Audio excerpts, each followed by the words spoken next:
حج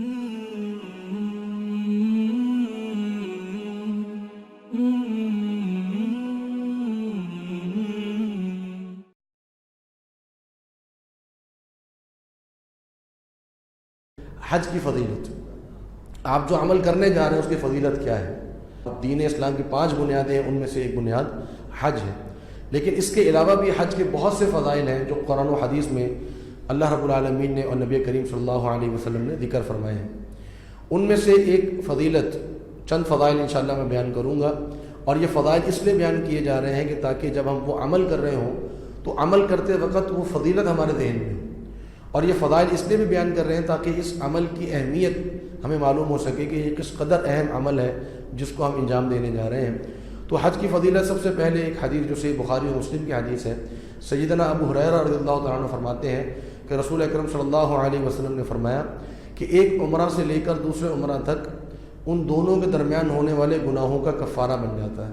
یعنی جب ایک شخص ایک عمرہ کرتا ہے اور پھر بہت وقت کے بعد دوسرا عمرہ کرتا ہے تو ان دونوں عمروں کے درمیان جتنے بھی گناہ اس نے کیے ہوتے ہیں، صغیرہ گناہ، کیونکہ کبیرہ گناہوں کا جو معافی ہے وہ بغیر توبہ کے نہیں ہے، تو اس نے جتنے بھی صغیرہ گناہ کیے ہوں اللہ تعالیٰ ان تمام گناہوں کو معاف کر دیتا ہے۔ اور حج مبرور، مبرور کا معنی وہ حج جو اللہ تعالیٰ کے ہاں قبول ہو جائے،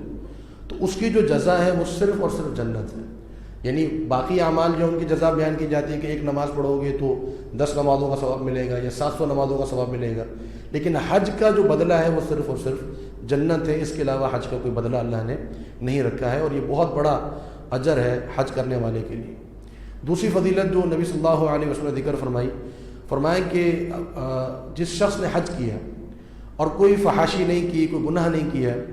تو وہ اسی دن والی حالت میں لوٹے گا جس دن اس کی ماں نے اسے جنا تھا۔ یعنی جس طرح وہ اپنی پیدائش کے وقت ہر قسم کے گناہوں سے پاک تھا، اس کے ذمے کوئی گناہ نہیں تھا، حج کر کے جب وہ واپس آئے گا تو دوبارہ اسی طرح ہو جائے گا، سارے گناہ اللہ رب العالمین اس کے معاف فرما دے گا۔ تو یہ بھی ایک بہت بڑی فضیلت ہے حج کی اور حاجی کی، حج کرنے والے کی۔ ایک اور فضیلت جو حدیث میں ذکر ہوئی، نبی صلی اللہ علیہ وسلم فرمان ہے، آپ صلی اللہ علیہ وسلم سے پوچھا گیا کہ سب سے افضل عمل کون سا ہے؟ آپ صلی اللہ علیہ وسلم نے فرمایا کہ اللہ اس کے رسول پر ایمان لانا۔ پھر پوچھا گیا کہ کون سا افضل عمل ہے؟ اس کے بعد تو بتایا کہ اللہ کے راستے میں جہاد کرنا۔ پھر نبی صلی اللہ علیہ وسلم سے پوچھا گیا کہ اس کے بعد کون سا افضل عمل ہے؟ آپ صلی اللہ علیہ وسلم نے فرمایا کہ حج مبرور، یعنی ایسا حج جس کو اللہ رب العالمین قبول فرما لے۔ تو یہ اسلام کا تیسرا سب سے افضل ترین عمل ہے کہ انسان حج کر لے اور اس کا حج اللہ رب العالمین کے ہاں قبول ہو جائے۔ ایک اور فضیلت جو احادیث میں آتی ہے آپ صلی اللہ علیہ وسلم سے جو منقول ہے،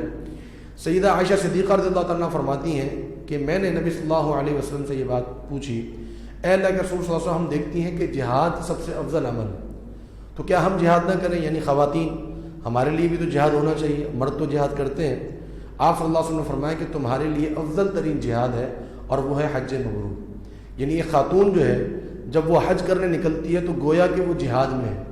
اور اس کو حج کے ساتھ ساتھ اللہ رب العالمین افضل ترین جہاد کا بھی اللہ تعالیٰ اس کو اجر عطا فرماتا ہے۔ تو یہ خواتین کے لیے بہت بڑی فضیلت ہے، کیونکہ ظاہری بات ہے وہاں محنت کرنی پڑتی ہے، مشقت اٹھانی پڑتی ہے، تکلیفیں برداشت کرنی پڑتی ہیں، تو یہ اس کے لیے اللہ رب العالمین نے اجر رکھا ہے خاتون کے لیے کہ اللہ تعالیٰ نے اس کو حج کے ساتھ ساتھ جہاد کا بھی ثواب عطا فرمایا ہے۔ ایک اور فضیلت جو نبی صلی اللہ علیہ وسلم نے ذکر فرمائی، عائشہ صدیقہ رضی اللہ تعالیٰ فرماتی ہیں کہ نبی صلی اللہ علیہ وسلم نے فرمایا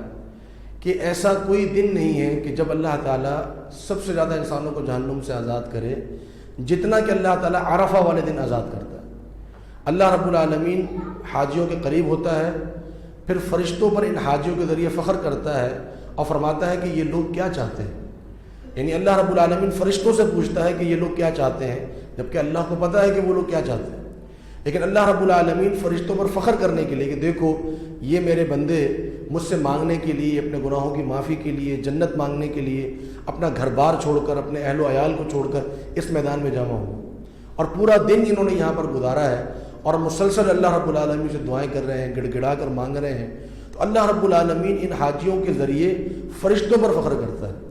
اور اللہ تعالیٰ اس دن جتنے لوگوں کو جہنم سے آزاد فرماتا ہے اتنا کسی دن اللہ تعالیٰ جہنم سے آزاد نہیں فرماتا۔ تو یہ یوم عرفہ کا دن ہے، اور حاجیوں کے لیے بھی ظاہری بات ہے کہ یہ بڑا اجر والا دن ہے، بڑی فضیلت والا دن ہے۔